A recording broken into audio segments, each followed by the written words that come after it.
ഇപ്പോൾ കഴിഞ്ഞ ദിവസമാണ് കലാമണ്ഡലം ഗോപി ആശാൻ്റെ മകൻ ഒരു ഫേസ്ബുക്ക് പോസ്റ്റ് ഇട്ടത് വലിയൊരു ഡിസ്കസ് ചെയ്യപ്പെട്ടത്. കാരണം സുരേഷ് ഗോപി തൃശ്ശൂരിൽ മത്സരിക്കുമ്പോൾ അദ്ദേഹം അവിടെ പോയി അനുഗ്രഹം വാങ്ങാൻ വരും, അദ്ദേഹത്തെ ഒന്ന് അനുഗ്രഹിക്കണം എന്ന് പറഞ്ഞു. പറ്റില്ല എന്ന് പറഞ്ഞപ്പോൾ ആ ഡോക്ടർ അവരുമായിട്ട് പേഴ്സണലി ബന്ധമുള്ള ആളാണ്. അപ്പോൾ നിങ്ങൾക്ക് പത്മ പുരസ്കാരം ഒന്നും വേണ്ടേ എന്ന് ചോദിച്ചു. അപ്പോൾ ഇങ്ങനെ കിട്ടിയിട്ട് വേണ്ട എന്ന് അദ്ദേഹം മറുപടി പറയുകയും ചെയ്തു. അത് വലിയ ചർച്ചയായി മാറി. BJP അതിനോട് ആ നിലയ്ക്ക് പ്രതികരിച്ചിട്ടില്ല. ഇന്നിപ്പോൾ 32B എന്ന ആ സിനിമയുടെ സംവിധായകനൊരു പോസ്റ്റ് ഇട്ടുണ്ട്. അദ്ദേഹം പറയുന്നത് അദ്ദേഹത്തെ സംവിധാനം ഇപ്പോൾ സിനിമ പുറത്തിറങ്ങിയതിന് ശേഷം ചില ആൾക്കാർ വന്ന് കണ്ടിട്ട് നിങ്ങൾക്ക് സെൻസർ ബോർഡിൽ അംഗത്വം വേണ്ടേ, ദേശീയ പുരസ്കാരം വേണ്ടെന്നൊക്കെ ചോദിച്ച് സമീപിച്ചു. അപ്പോൾ അങ്ങനെ വലിയൊരു വലവിരിക്കൽ സംഘം വേറെ പ്രവർത്തിക്കുന്നുണ്ടെന്നാണ്.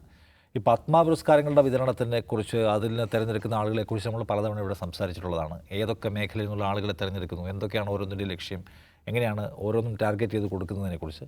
അപ്പോൾ ഇതിന്നിപ്പോൾ പുതിയ വെളിപ്പെടുത്തൽ വരികയാണ്. എന്നാൽ സുരേഷ് ഗോപിയെ അനുഗ്രഹിച്ചാൽ പത്മ പുരസ്കാരം കിട്ടും, പത്മശ്രീയോ പത്മവിഭൂഷണോ ഒക്കെ. ദിവസം എന്തോന്ന് കേൾക്കുമ്പോൾ നമ്മളത് കുറേ സംസാരിച്ച വിഷയമാണ്. അല്ല, അതിൽ പ്രത്യേകിച്ച് അത്ഭുതമൊന്നുമില്ലല്ലോ. ഈ BJP വന്നതിന് ശേഷം പത്മ പുരസ്കാരങ്ങളിൽ ഒരു മാറ്റം ഉണ്ടായെന്ന് വെച്ചാൽ ഈ വളരെ ശ്രദ്ധിച്ചും സൂക്ഷിച്ചുമാണ് അവർ കൊടുത്തിരുന്നത്. ഇപ്പം ഞാൻ മുമ്പ് പറഞ്ഞു, ലക്ഷദ്വീപ് വിഷയം കത്തി നിൽക്കുമ്പോഴാണ് അലീഖ് മണിക് ഖാൻ, ലക്ഷദ്വീപുകാരനായിട്ടുള്ള അലീഖ് മണിക് ഖാൻ പത്മ പുരസ്കാരം പ്രഖ്യാപിക്കുന്ന ആ സംഭവത്തിന് തൊട്ട് ശേഷമാണ്. അപ്പോൾ ഓരോ സമയത്തും ആർക്ക് കൊടുക്കണം എന്നില്ല, അതിൻ്റെ സമയം പോലും വളരെ വളരെ പൊളിറ്റിക്കൽ പ്രിസിഷനോട് കൂടിയാണ് BJP നടത്തിക്കൊണ്ടിരുന്നത്. അപ്പോൾ അതിനകത്ത് പഴയ ഈ പ്രാഞ്ചിയേട്ടൻ ഏർപ്പാടുകൾ അതിനകത്ത് ഉണ്ടായിരുന്നില്ല എന്ന് നമുക്ക് ആ പത്മ പുരസ്കാരങ്ങൾ ലഭിച്ച ആളുകളെ കണ്ടാൽ മനസ്സിലാവും.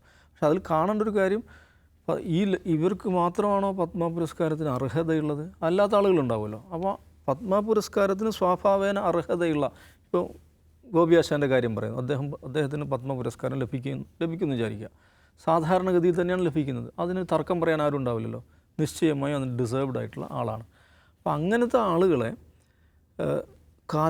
നേരത്തെ വേറെ ചില ലക്ഷ്യങ്ങൾക്ക് വേണ്ടിയിട്ട് ക്യാൻവാസ് ചെയ്യുന്നു എന്നുള്ളതാണ് ഇതിൽ നിന്ന് മനസ്സിലാവുന്നത്. അതേ കാര്യം തന്നെയാണ് സുദീപ് പാലനാട് എഴുതിയിരിക്കുന്നത്. സുദീപ് പറയുന്ന കാര്യം വെച്ചിട്ടുണ്ടെങ്കിൽ ആദ്യം പുരസ്കാരമാണ് ഓഫർ ചെയ്യുന്നത്. പുള്ളിക്ക് താല്പര്യമൊന്നും കാണുന്നില്ല എന്ന് വന്നപ്പോൾ പിന്നെ സെൻസർ ബോർഡ് അങ്ങാക്കാം, ഒരു സെൻസർ ബോർഡ് ഇരിക്കട്ടെ. അപ്പോൾ സുദീപ് അതിന് കൊടുക്കുന്ന മറുപടി, അയ്യോ ഒരു സിനിമ എന്നെ കണ്ടിരിക്കാൻ പറ്റുന്നില്ല, സെൻസർ ബോർഡ് പോയി കഴിഞ്ഞാൽ എന്തോരം സിനിമകളാണ് ഇങ്ങനെ കാണേണ്ടത്, എന്നെക്കൊണ്ട് വയ്യ എന്ന് പറഞ്ഞു. അപ്പോൾ എന്നിട്ട് ഇദ്ദേഹം പറയുന്നുണ്ട്, അപ്പോൾ എന്നോട് ഇങ്ങനെ സംസാരിച്ചു, ഓക്കെ, ഞാൻ അതിൽ താല്പര്യം കാണിച്ചില്ല. ഒരു 10 ആളുകളോട് സംസാരിച്ചു, ഒരുത്തൻ വീണാൽ മതിയല്ലോ, ഒരുത്തൻ വീണാൽ കിട്ടിയില്ലേ, ഇതാണ് പരിപാടി.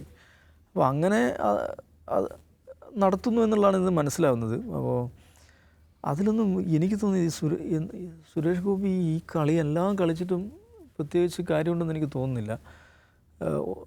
പാർട്ടി പ്രവർത്തകർ പോലും മടുത്തു തുടങ്ങിയെന്നാണ് എനിക്ക് തോന്നുന്നത്. ഓടയിൽ നിന്ന് എന്നാണ് സുരേഷ് ഗോപിയുടെ ആദ്യത്തെ സിനിമയുടെ പേര് ഓടയിൽ നിന്നാണ്. ഓടയിലേക്ക് തിരിച്ചെത്തുന്ന ഒരു തെരഞ്ഞെടുപ്പായി ഈ തെരഞ്ഞെടുപ്പ് മാറുന്നതാണ് മൊത്തം ഈ എപ്പിസോഡെല്ലാം കണ്ടിട്ട് എനിക്ക് തോന്നുന്നത്. അല്ല, ഈ സുരേഷ് ഗോപിക്കാണല്ലോ ഏറ്റവും കൂടുതൽ സാധ്യതയുള്ള ഒരു BJP സ്ഥാനാർത്ഥിയായിട്ട് നമ്മൾ കഴിഞ്ഞ വർഷം മുതൽ നമുക്കൊക്കെ അങ്ങനെ തോന്നുന്നുണ്ട്. സുരേഷ് ഗോപിക്ക് എന്തെങ്കിലും ഒരു സാധ്യതയുണ്ട്, കൂടുതൽ വോട്ട് പിടിക്കും. കാരണം കഴിഞ്ഞ ലോക്സഭാ തെരഞ്ഞെടുപ്പിൽ അദ്ദേഹത്തിന് അത്യാവശ്യം നല്ല വോട്ടുണ്ടായിരുന്നു. അത്യാവശ്യം നല്ല വോട്ട്, അപ്പോഴും 3-ാം സ്ഥാനത്താണ് തൃശ്ശൂർ. നമ്മളെപ്പോഴും ആളുകൾ ചിലപ്പോൾ തെറ്റിദ്ധരിക്കും ഇദ്ദേഹം 2-ാം സ്ഥാനത്തുണ്ടായിരുന്നു, അപ്പോൾ ഇനി 1-ാം സ്ഥാനത്തേക്ക് മനസ്സിലായി. അങ്ങനെയല്ല, കഴിഞ്ഞ തവണയും രാജാജി മാത്യു തോമസിനെ പോലെ താരതമ്യേന ദുർബലനായ ഒരു സ്ഥാനത്തേക്ക് മുമ്പിൽ പോലും അദ്ദേഹത്തിന് 3-ാം സ്ഥാനം ഉണ്ടായിരുന്നു. പക്ഷെ ഒരു 10% കൂടുതൽ വോട്ട് വർധന അദ്ദേഹം നടത്തി. 17% വോട്ടുണ്ടായിരുന്നു അവിടെ സുരേഷ് ഗോപിക്ക്. അപ്പോൾ അതൊരു 11% വോട്ട് കൂടുതലായി കിട്ടി. അത്രയും ശതമാനം വോട്ട് രാജാജി മാത്യു തോമസിൻ്റെ വോട്ടാണ് കുറഞ്ഞത്.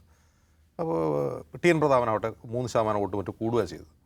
അപ്പോൾ നമുക്ക് കൃത്യമായിട്ട് മനസ്സിലാവുന്ന കാര്യം, LDF വോട്ട് ചെയ്തിരുന്ന കുറേ പരമ്പരാഗത വോട്ടർമാർ സുരേഷ് ഗോപിയെ കണ്ട് അദ്ദേഹത്തിന് വോട്ട് ചെയ്തു എന്നുള്ളത് ശരിയാണ്.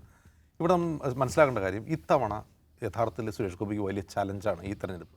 കാരണം കഴിഞ്ഞ തവണ നേടിയ വോട്ട് നിലനിർത്തുക എന്നുള്ള പോട്ടെ, അതിന് 100% വോട്ട് കുറഞ്ഞാൽ BJP വിൽ ഡംപ് ചെയ്യും, ഒരു സംശയ കാര്യത്തിലും വേണ്ട.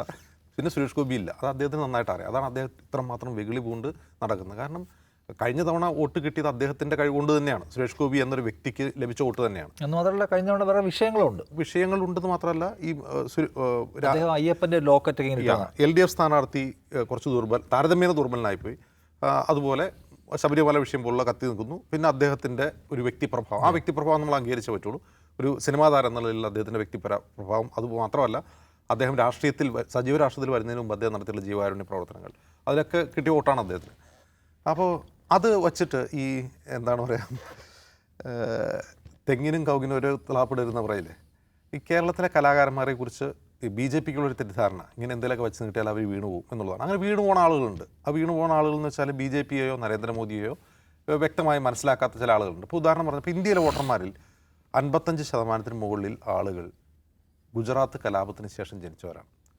ഈ വരുന്ന തെരഞ്ഞെടുപ്പിൽ വോട്ട് ചെയ്യാൻ പോകുന്നതിൽ പകുതിയിൽ കൂടുതൽ ആളുകൾ ഗുജറാത്ത് കലാപത്തിന് ശേഷം ജനിച്ചവരാണ്. എന്ന് പറഞ്ഞാൽ അവർ കാണുന്ന നരേന്ദ്രമോദി അതാണ് 56 ഇഞ്ചുള്ള വികസന പുരുഷനായ മോദിയാണ് അവർ കാണുന്നത്. മാത്രമല്ല കോടിക്കണക്കിന് രൂപ സോഷ്യൽ മീഡിയയിലും അല്ലാത്ത മാധ്യമങ്ങളിലൂടെയും ചെലവഴിച്ചുകൊണ്ട് എന്താണോ നമ്മളിപ്പോൾ കാണുന്ന മോദിയെക്കുറിച്ചുള്ള പ്രതിച്ഛായ അത് മാത്രം കണ്ട് വളർന്ന വോട്ടർമാരാണ് പകുതിയിൽ കൂടുതൽ ആളുകൾ. അപ്പോൾ അത്തരത്തിലെ ആളുകൾക്ക് ബി ജെ പി ഒരു സമ്മാനം കിട്ടുമ്പോൾ എന്താ നല്ലതല്ലേ? നരേന്ദ്രമോദിക്ക് കുടുംബമില്ലല്ലോ, അദ്ദേഹം അഴിമതി നടത്തില്ലല്ലോ, അദ്ദേഹം വിവാഹം കഴിച്ചിട്ടില്ലല്ലോ, അദ്ദേഹം പറഞ്ഞാൽ ജോ ബോല വോക്കിയ അങ്ങനെ പറഞ്ഞ കാര്യങ്ങൾ ചെയ്യുന്ന ആളാണല്ലോ, അതുപോലെ വിദേശ രാജ്യങ്ങളിൽ വലിയ പ്രതിച്ഛായയുള്ള ബന്ധങ്ങളുള്ള ആളാണല്ലോ, വിദേശത്ത് തടവിൽ കിടക്കുന്ന തടവുകാരെ മോചിപ്പിക്കുന്ന ആളാണല്ലോ, യുക്രൈൻ യുദ്ധം നിർത്താൻ കഴിവുള്ള ആളാണ്. ഇങ്ങനെയൊക്കെ ആത്മാർത്ഥമായിട്ട് ഉറച്ചു വിശ്വസിക്കുന്ന സുഹൃത്തുക്കളുണ്ട് എനിക്കുണ്ട്. ഇന്ന് ഞാൻ നിഷാദ് കാണിച്ചു നല്ലൊരു മെസ്സേജ്. അങ്ങനെ ആത്മാർത്ഥമായി വിശ്വസിക്കുന്ന സുഹൃത്തുക്കൾ എനിക്കുണ്ട് എന്നുള്ളത് അപ്പോഴാണ് എനിക്കിതിലൊരു ഞെട്ടില്ലാത്ത. അപ്പോൾ അത്തരം ആളുകൾക്ക് മുമ്പിൽ ഒരു പത്മ പുരസ്കാരമോ അല്ലെങ്കിൽ ഒരു സെൻസർ ബോർഡ് അംഗമോ ആളുകൾ സ്വീകരിക്കും. അതല്ലാത്ത ഇപ്പോൾ കലാമണ്ഡലം ഗോപിയാശാനെ പോലുള്ള ആളുടെ പ്രായം ഒന്ന് ആലോചിക്കണം.